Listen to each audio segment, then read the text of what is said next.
primeira CPI que tu participa? Olha, eu sou escolado nessa história, viu? Eu sou escolado. Desde esse tempo, lembra que eu comecei falando aqui que eu fui deputado estadual muito jovem? Aí depois fiquei sem mandato, né? Perdi a eleição para deputado estadual alguns anos depois, né? Mas aí, desde que eu cheguei na Assembleia Legislativa do meu estado, eu propus logo uma CPI lá, né? E depois, no Senado, né, eu participei pelo menos de umas 2 ou 3. Eu fui membro daquela CPI do Cachoeira, né?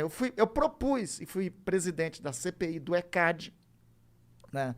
Mais adiante, eu cheguei a participar também da CPI do BNDES, né? Cheguei a participar da CPI do HSBC, daquele escândalo chamado Panama Papers, né?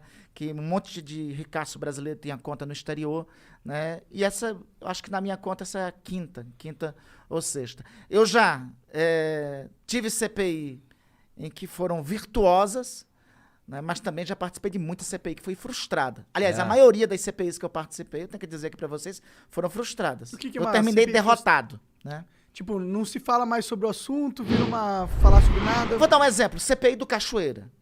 Na época, nós encontramos um monte, olha só, nós descobrimos na CPI do Cachoeira que tinha uma empresa, uma construtora, que mandava no Rio de Janeiro.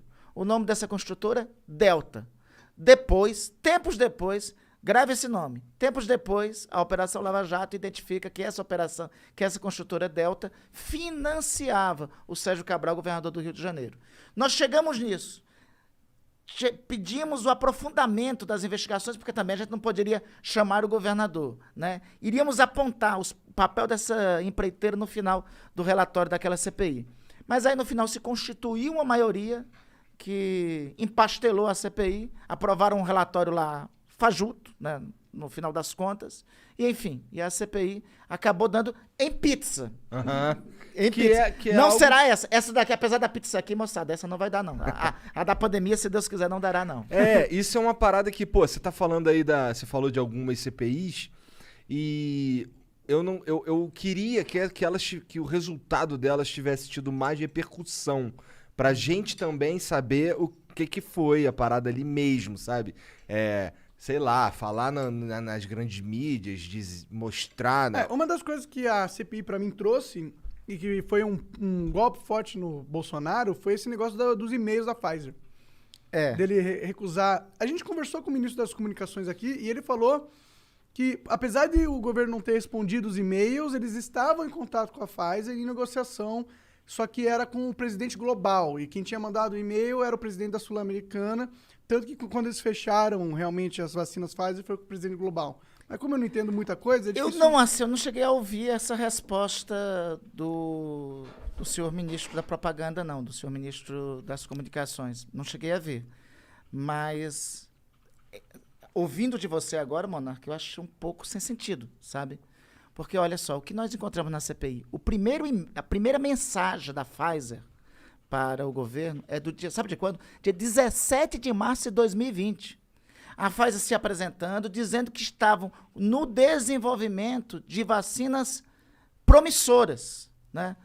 Ora, se eu estou no meio da pandemia e eu recebo esse e-mail, né? E esse e-mail foi para o ministro da Saúde, para o ministro da Economia, para o chefe da Casa Civil, para o presidente da República. A não ser que alguém utilize o argumento, a desculpa que esse primeiro e-mail estava em inglês. Aí talvez... Mas assim, eu acho que isso não seria dificuldade, né? Vai lá na escola... Podia estar em mandarim, porra. Não, assim... Google Translator ali, né? O Wizard é amigo deles, pô. Chamava o Wizard que traduzia na hora, pô. Chamava o Wizard. Chamava o Wizard lá e ele já resolvia. Mas enfim, teve esse primeiro e-mail. Depois desses, Igor e Monark se seguiram 101, quer dizer, esse, outro 100. Foram 101 e-mails. E sabe por que assim, não bate muito essa resposta do nosso colega ministro da Propaganda? É porque é o seguinte, olha só.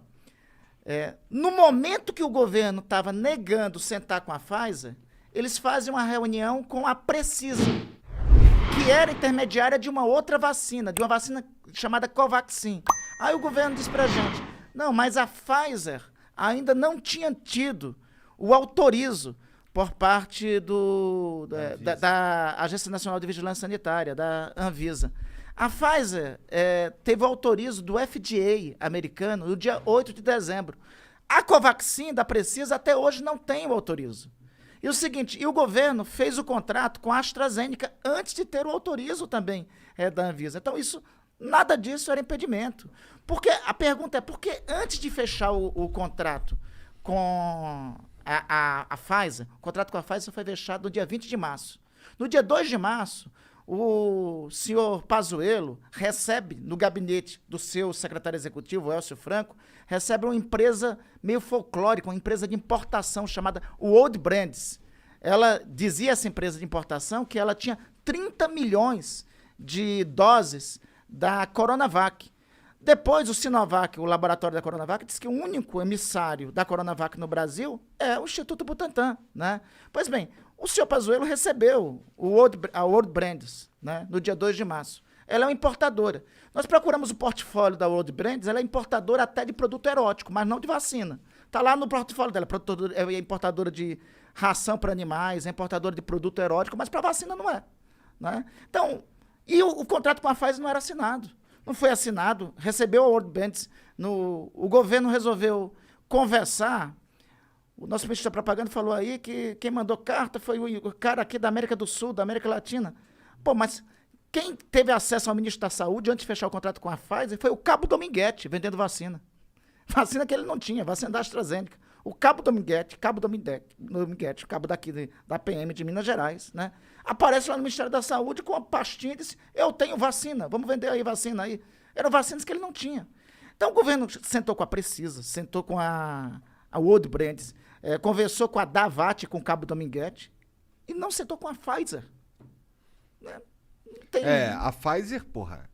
É a Pfizer. O que eles tinham contra a Pfizer? Bom, o que o Fábio falou... Eu não sei se eles tinham algo contrário a Pfizer ser também o produtor do Viagra. E talvez eles tivessem alguma reação a isso.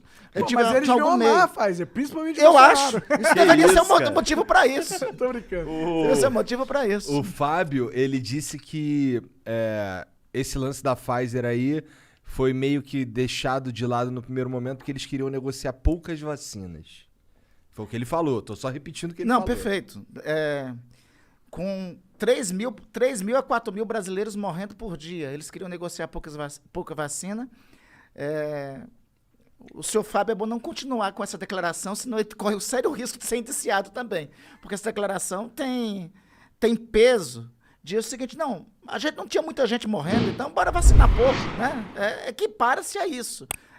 Esse tipo de afirmação. Na verdade, não gostei do tão pouco e eles foram procurar outras pessoas. Ele falou que comprou a AstraZeneca, que tinha 90 milhões de doses já garantidas, tipo... Não é como a gente não foi... Ele falando, né? Não é como se a gente não tivesse ido atrás. A gente foi, só não comprou da Pfizer. Mas olha, veja só. A AstraZeneca acabou depois, demorando para vir. A Coronavac teve obstáculos também feitos pelo governo para vir. Nós tínhamos que ter tido, desde o ano passado, todas as vacinas. Tínhamos que ter tido aqui Pfizer, Janssen, Coronavac, AstraZeneca, Moderna. Até se a Covaxin fosse valendo, tínhamos que ter a Covaxin também. Tínhamos que ter todas as vacinas. Tínhamos que ter todas elas. Bom, isso é difícil porque de discordar. se nós tivéssemos todas as vacinas aqui disponíveis, estudos, e não sou eu que estou dizendo, são estudos científicos, apontam que pelo menos metade dos brasileiros que morreram podiam estar salvos, podiam ter a vida salva. Nós temos tudo para ser um exemplo global de vacinação, Monark. Veja, nós temos um negócio chamado Sistema Único de Saúde. No Sistema Único de Saúde, nós temos o Programa Nacional de Imunizações. Os Estados Unidos não têm isso. O Mandetta falou sobre isso. Os Estados Unidos não têm um Programa Nacional de Imunizações como nós temos aqui. Nós temos o maior sistema público de saúde do planeta. Né? Nós tínhamos condições, se nós tivéssemos comprado todas as vacinas no ano passado, nós podíamos ter começado a vacinação dia 17 de dezembro. Se tivéssemos feito isso, nós não tínhamos a segunda onda. Metade daqueles que perderam a vida, das famílias que foram deslaceradas, podiam ter o seu membro da família lá presente.